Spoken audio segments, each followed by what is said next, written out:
searching, looking for love. Swipe to the left or the heavens above. Tales of the winds and the days that went wrong. Tune in now, let's vibe with the song. First date jitters or locked in for life. Flirt game strong. I think another big thing that we really have to talk about is our deal breakers. What is something that's going to make or break a relationship? So yeah, what do you guys think? What is your deal breaker?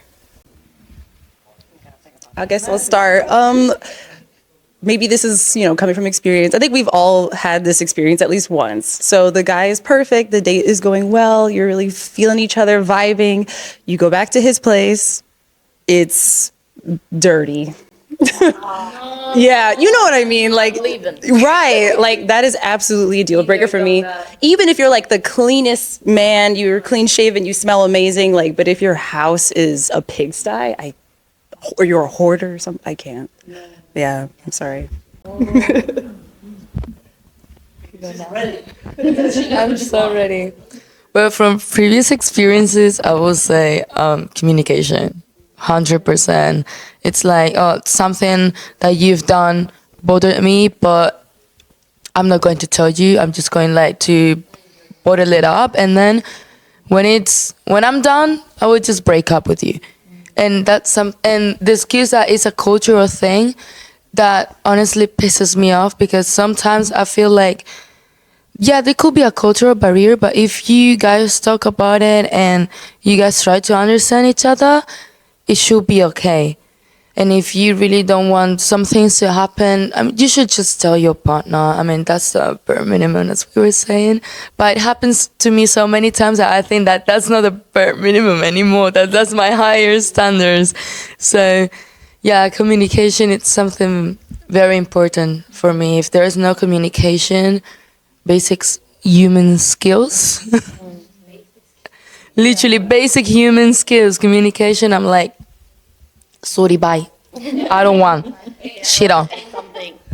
Yeah, I completely agree with her. I think it's top priority for me, effective communication. And I come from a culture that's a bit similar to Korean culture in the way people talk, like a bit like this. They're not direct.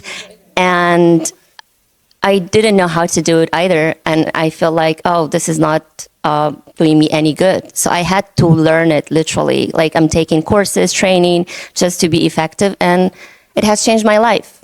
And yeah, it's really related to culture. And I wish people come to this awareness that they can maybe work on their communication skills. Yeah, that would be really good. I want to add something else. Yeah. I think it can be related to culture, but it's also on one person, like, on our own. And also the way that you've been educated, I guess. Because I've met Korean men that they communicate, but most of them, they don't. And it's like, okay, I don't want to go on a date with you, I'm just going to block you and that's it. Oh, yeah. And it's like, I'm not being like typical girl, like texting you like, oh my God, I love the day so much. I'm not being like that clingy or like that intense. Let's say that, oh, thank you for today, I had fun. That's it. Try to keep it simple and, so I don't scare the guy away and then they're just like, okay, I'm gone, bye. I would probably say one thing we can all agree on is all of us have had some experience like this. Not as severe.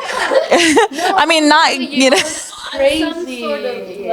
Yes, on some sort of level, we've had a guy that we had a date with, and he's, not us, but he's saying, this is great, and oh wow, I really like you, let's meet again. Blocked. Yeah, blocked, never heard of again, disappeared, ghosted, all of those things, which is so strange. And I think a lot of it is, and I'm not going to say Korean men, I'm going to say pretty much a lot of men don't know how to take accountability for their own emotions and how to not take accountability for other people's emotions. Because I think the one thing we have to realize is that we don't have to take care of other people's emotions. We are all adults. We are all adults. We can take care of our own emotions. And if we cannot take care of our own emotions, that is something we need to fix within ourselves before involving other people. And a lot of guys will try to avoid, in my opinion, and again, I'm not a guy, but in my opinion, I think a lot of men try to avoid responsibility of having to reject someone and having to say that they don't like them. They go out of the way to say they do like them just so that they can get out of it faster and, block. And I think that's not a good way. It's very misleading, and it's not honest, and you don't have to think about this girl is going to cry. She's probably not going to cry over you. Literally, she's gonna go on Tinder and find another guy. Yeah. Like, you have to reject people. Honestly, stop misleading us. Yeah. Like, we are adults. Like I said, I can handle my own emotion. I get registered from this guy. Okay, it's fine. What can I do about it? I cannot force someone to like me, love me, get in a relationship with me. It is what it is. If you tell me, oh yeah, I like it, want to get to know you more, but then you just block me out of nowhere, babes, I think you have a problem. I think you do. Because again, we're all adults. We can have an adult talk. Listen, I didn't really feel this. I don't think we are matching. We are vibe matching. Maybe you are not what I'm looking for in a relationship. Stuff like that, and it's understandable. Again, we're all adults. I'm not a 13-year-old baby girl. I can handle my own emotions. I can handle rejection. I just cannot handle immature men. Yeah. Yeah. And I want to eight. I totally agree with what you just said, both of you. And I think it's man, like from my understanding, like insecure men tend to like take it from like their own understanding. If they get rejected, they would feel really, really bad and really not good. And they're thinking like, we don't want to do that to the girl, but it's like worse. And I have a short story. I'm all ears. about insecurity. So yeah, there was this guy that was like really into me, like I really like you. You're so beautiful, everything, and like basically begging me for a date. I was like, okay, he wasn't really my type, but I was like, okay, let's just go on it. Just let's go on a date. Who knows, maybe. Yeah, I was like, you can't be that picky, so just give it a chance. So I went and I realized, oh, he's kind of like, he was younger than me, like a few years, and he didn't mention his age, and he mentioned, and he was much younger than I thought, and he didn't seem like that. He even looked older than me. So we had a good time, but I just saw him as a friend. And when I went back home, and later, like, he messaged me, and he said, I said, I'm not interested in you in that way. Like, you're a great guy, but I'm not like interested to you. I see you as a good friend. And then he got so offended, and he was like, but I am sexy. I was like, he was like, I was like, yeah, I'm sure you're sexy. Like, other women will find you sexy, but yeah, he was so surprised. He was like, I'm so shocked. Like, never, no one has told me that before, like rejected me before. I was like, don't take it so seriously. I'm sure like, I find myself to be sexy, let's say, but someone else might not find me that way. And then he goes from telling me before, you're like so beautiful, so sexy. And then he's like, oh, actually, he made it superficial, actually, like commenting on my body. Oh, actually, I liked you because of that. And I was like, are you serious? Like, it shows you're so insecure about yourself, not confident, and it's not really nice to tell me that. And then he never admitted it, and I was like, okay, I don't have time for this. The fact that you lowered your, like, you're not even your type. You were like, you know what? Minimum. Yeah, okay, let's. And then. So what your story like made me think about is what you were saying, how like men are sort of thinking from their own perspective, like if I get rejected, it's really gonna hurt. And I think like what happened in your story maybe is even though you were actually being really kind and being really gentle and like just being honest, like, okay, I just think it's not really gonna work out.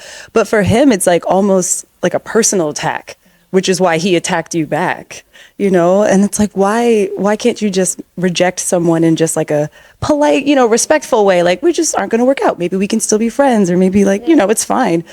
But for them, the rejection is so like visceral. It's so real. It's like, you're rejecting me as an entire human being. Like my whole existence and everything I know about myself is just crashing down. Yeah, but I'm sexy. But I'm sexy. You know? And I understood that too. I was like, I know it's like he said it's his first time. So let's say it was his first time to be rejected. So I did it. I keep being nice. I was like, I'm sure many people would find you that way. You're just not exactly my type. And yeah, and I even made it about myself too. I was like, you know, I'm sure I am some people's type and some people's not type. So, but yeah, I think I just told him maybe you need more awareness in your life and reflect a bit more. He didn't understand the problem until the end. But like, no, I totally get it. Like, you know, when you get rejected back to back to back, you start feeling like this is really personal. And I honestly, I get that too. In my case, not like per se a direct rejection to my face, but when you get enough guys that are like, oh, this is a great day, ghost. I really like you, ghost. I want to date you, ghost. Can you be my girlfriend, ghost? You know, when you get enough of these back to back to back, you do start feeling very personal. Like, this is personal. Like, do you hate me? Like, is this me? But, you know, as an adult, I think you have to realize that it's never really about you. When people do these things such as ghosting, that's honestly about them. Those in the toilet. Yeah, they lock themselves in the toilet, you know, they jump out windows, you know, all of that, like that, that is 100% about them, because, you know, someone who's very secure in themselves and secure in their decisions that they make, they're not going to do those kinds of things. They're going to be really upfront and forward with you. And in the same way, like when you're getting rejected, you know, like, no, thank you, you know, you're just not someone I'm interested in. Like, this is a very normal thing, and you have to be able to really accept that this person's not for me, but yes, I'm still sexy. You know? Self-confidence of actually I am worth someone's time. Yes. It's not this person's time. Exactly. But don't take it personally, because if someone else, I could be someone else's, you know, like, and it's not a direct That attack. needs a lot of awareness, I would say. And yeah, I think many guys, if they're younger especially, they don't have that. Like, it takes time. I feel like that's kind of an excuse though, because there can be men, like age, honestly, it's not like you can be 80 and like still don't have those lessons. You could be 15, be the most like caring, gentleman, understanding, like teenage boy that's like better than everybody else, like that's older than you. Age doesn't really come with like wisdom, in my opinion. It comes from experience and also from like, you know, like your surroundings as well. So if you grow up in a family that does not show love towards women and understanding and empathy, most of the time those children are gonna grow up to be not great partners for women. So it does come from like how your father, or like there's also like same-sex like marriages and everything, same-sex couples or non-gender couples outside, but the way that you teach people how to treat others, because also gay men can be sexist towards women can be sexist towards women. Like, we all have certain like biases and like discrimination like tendencies here and there that come from cultural or experience backgrounds, right? And like good people are people that are able to break through, understand at a certain point there has to be a breakthrough where you're like, oh, 1 second, like I can see that like what my behavior that I've been doing my whole life is actually not correct. Let me change.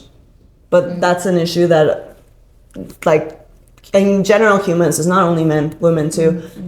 Changing is really hard for a lot of people, and understanding that you are not perfect and that maybe you are the problem is a really hard thing to do for everybody. Having the willingness to change. Yeah, and having the willingness to change and accept like who you are and your mistakes, that's a really big thing. And I feel like women maybe tend to, because we're a lot more empathetic, we think a lot more about like somebody else's issues and like how somebody thinks about something, how they might react to if we say certain words. We are usually a little bit more on that end than men, essentially. So maybe that's why for us it's a little bit easier, and we are thinking like about so many things, but maybe men are just one, like they don't think enough. They need to think more, right? They need to be more empathetic. I also completely agree with what she says. She like expressed everything so on point and beautifully. I have had like friends who were like much younger than me and so mature. I was like, I can't believe you're this age. And I believe it's kind of depends, of course, your environment you grew up with, and also your personal journey. Like, what have you been through? And when you go through breakup, like, did you even reflect on that? What did go wrong? Like, I had to change a lot of things about myself, reflecting back. And I think some of us like try like to fill that void with another relationship. And I can understand that it's not easy. But yeah, I think a bit of reflection after breakups is really important.